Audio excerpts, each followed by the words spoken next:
Assalamualaikum warahmatullahi wabarakatuh. Waalaikumsalam. Di sini ada orang pertama yang kita bakal jelasin tentang siklus biologi. Handphone gitu-gitu. Kok gitu-gitu sih kameranya? Apa? Kok kameranya gitu-gitu? Deketan. Udah biarin aja. Iya. Oke, jadi gue mau nanya dulu sama Eki nih. Sabar, kenalin. Kenalin dulu nama siapa? Perkenalkan nama gue Eki, kira udah sih tahu gue siapa. Kelas 10 berapa? 7. Dikira tahu ya Bu ini. Bu, baju nggak dimasukin, Bu. Oke, jadi di sini gue mau nanya dulu sama Eki siklus biokimia. Eki udah tahu belum nih ada apa aja? Pernah denger dong tapi nggak tahu tuh apaan. Oke, jadi siklus Nggak pernah dengar bukiran jelasin ya?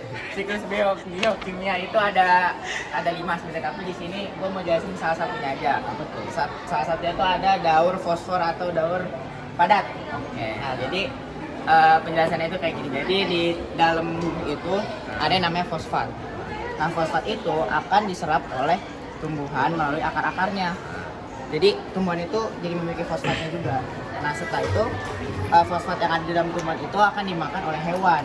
Nah, ketika hewan itu makan tumbuhan yang ada fosfatnya, dia akan berubah menjadi hewan yang memiliki fosfat juga.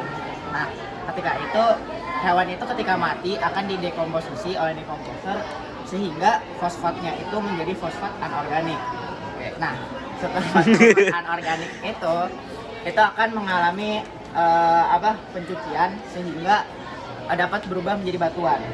Nah, batuan yang fosfat yang udah menjadi fosfat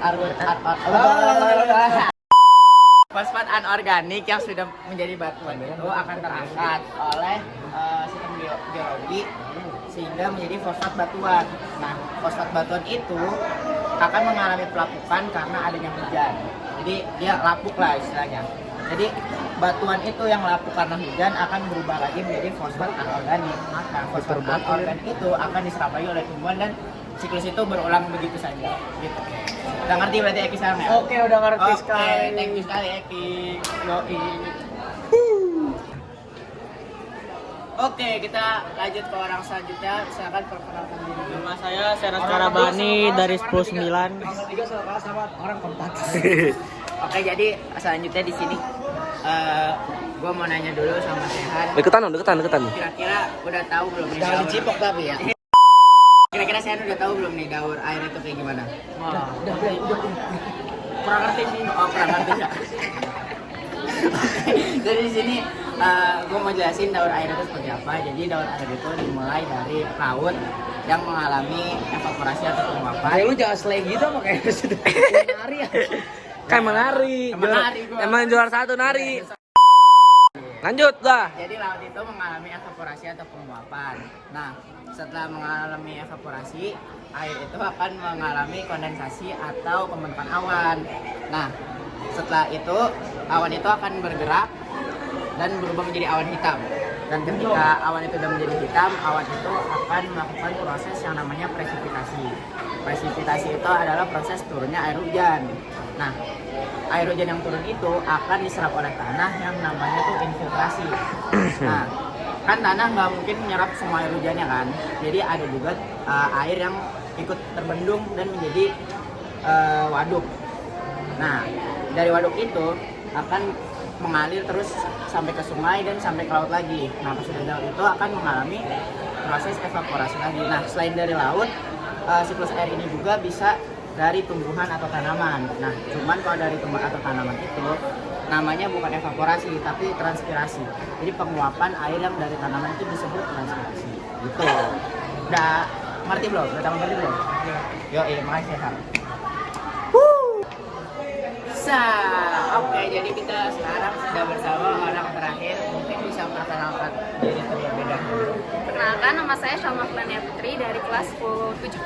Oke, jadi kan tadi kita udah ngejelasin beberapa siklus biokimia. Ya kan, tadi ada 2. Aduh, ada Eki nih. Ini ada 2 kan yang udah kita jelasin, daur fosfor, daur air, dan yang sekarang yang bakal saya jelasin adalah daur karbon. Nah, kita tanya dulu sama Shalom, lu udah tahu belum daur? Nah, kita tanya dulu sama Shalom. Shalom udah tahu belum daur karbon itu kayak gimana? Karbon itu bukan yang kayak keluar dari knalpot itu bukan sih? Iya, itu termasuk karbon dioksida. Tapi di sini kita bakal ngejelasin tentang siklusnya. bagaimana daur karbon itu bisa terus-menerus tercipta. Oke, jadi pertama itu dimulai dari proses fotosintesis yang dilakukan oleh fitoplankton dan juga tumbuhan. Jadi kalau dari yang perairan itu ada fitoplankton, kalau yang dari ekosistem darat itu ada